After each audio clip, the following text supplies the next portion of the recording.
You ever look at Chinese characters and just think, nope, that's way too hard? I get it. But what if I told you it's not as scary as it looks? Over the next few minutes, we're going to build a super practical toolkit, your Mandarin survival kit, that'll get you actually speaking and, feeling good about it way faster than you think. Okay, so here's the big secret. Chinese grammar is actually simpler than you think. Seriously. You know all that stuff you had to memorize in other languages, like verb endings for I eat, he eats, they ate? You can just throw all of that out the window. In Mandarin, eat is always eat. No gendered nouns, none of that stuff. It's kind of like Legos. Once you learn a basic pattern, you just snap in new words. It's a total game changer. And check this out. This is the perfect example. The core formula, it's subject plus verb plus object. Sound familiar? Yeah, it's pretty much the same as English. So I eat dumplings becomes 我吃饺子. Literally, I eat dumplings. The word order is exactly the same. How cool is that? This right here is our starting block, and we're going to build everything from this. So here's what we're going to cover. First up, introducing yourself. Then we'll talk about describing your world. We'll get into expressing feelings, figure out 2 super easy ways to ask questions, and wrap it all up by navigating some daily life situations. Let's do this. All right, section 1, introducing yourself. This is the first building block, right? Stating who you are. This is your key to starting pretty much any conversation. So, our very first pattern is 我是. It just means I am. And I want you to think of this as a plug-and-play formula. It's that simple. You just say 我是, and then pop in a noun at the end, boom. You've just said who you are, what you do, or where you're from. Let's look at some examples. Are you a teacher? You'd say 我是老师. An engineer? 我是工程师. Or maybe your nationality, 我是美国人 for I am American. So go on, give it a shot right now. What's your job? Just say 我是 plus your profession. You've got this. Okay, so you can introduce yourself. Now, what about introducing other people? For that, we've got pattern number 2. 这是我的. This means this is my. Now, that little word in the middle, the, is absolutely key. It's the little magic particle that shows possession, kind of like adding an apostrophe S in English. It's how you say something is yours. So picture this. You're out with a friend. You can just point and say, 这是我的朋友. This is my friend. Easy, right? Or let's say you're at work. You could say, 这是我的老板. This is my boss. Or 这是我的同事 for your colleague. See how you can just swap out that last word? Okay, moving on. Describing your world. We've got introducing people down. Now let's talk about where you are and what you're doing. And this next pattern, oh, it's a real powerhouse. It does 2 jobs at once. And the magic word is 在. So 我在 is super versatile. It can mean I am at a place. Or it can mean I am doing something right now. The best part? The context tells you everything you need to know. It's so efficient, you gotta love it. So let's put these 2 uses side by side.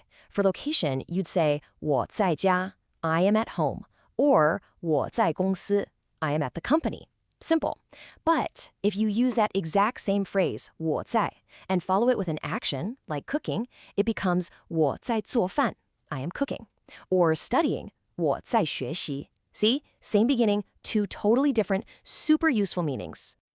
Next up, expressing how you feel. Because let's be real, conversation is more than just stating facts. It's about connecting, sharing how you're actually doing. So let's add a little bit of flavor to our sentences. We're going to talk about going from just a little tired to really, really tired. Let's take the word for tired, which is 累. Think of it like a volume knob for your feelings. If you're just a little tired, you say, 我有点累. I'm a little tired. Feeling pretty tired, just your standard end of day tired, that's 我很累. I am very tired. But when you're just done, completely exhausted, that's when you say, 我太累了. I am too tired. So these little words, they're like your emotional volume controls. Okay, so now you can tell everyone how tired you are. Great. But what if you want to know if they're tired? Conversation has to go both ways, right? So let's flip the script and learn how to ask simple yes or no questions. And guess what? There are 2 super simple ways to do it. Method 1 is ridiculously easy. You just take a statement and tack the question word ma on the end. That's it. So you are busy becomes are you busy? 你忙吗? Done. Now, method 2 is a little different, but just as cool. It's the verb pattern. You basically ask both sides of the question. So for busy, you ask, busy not busy? 你忙不忙? They both mean, are you busy? But the second one kind of feels more like you're asking, so are you busy or not? Okay, it's time for the final section, navigating daily life. We've got our tools, we've built our kit, now let's actually use them. We're going to put these patterns to the test in the real world. Okay, first up, let's do a mini scenario. Picture it. You're at a shop, maybe a bakery. It smells amazing. You see the perfect thing you want to buy. Now what? How do you even start? Step 1 is just to say what you want, and the pattern is 我要买, which means I want to buy.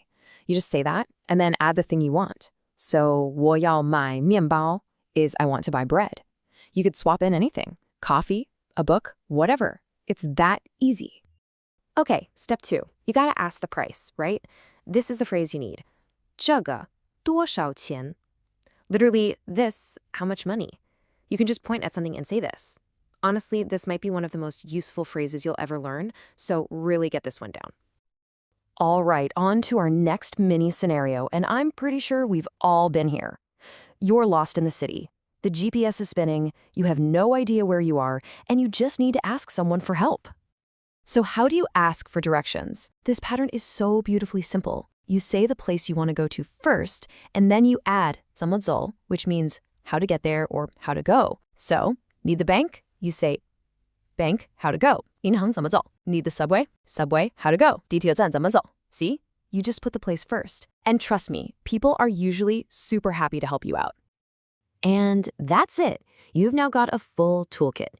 Remember what I said about Legos? This is what I meant. This isn't just a bunch of random phrases to memorize.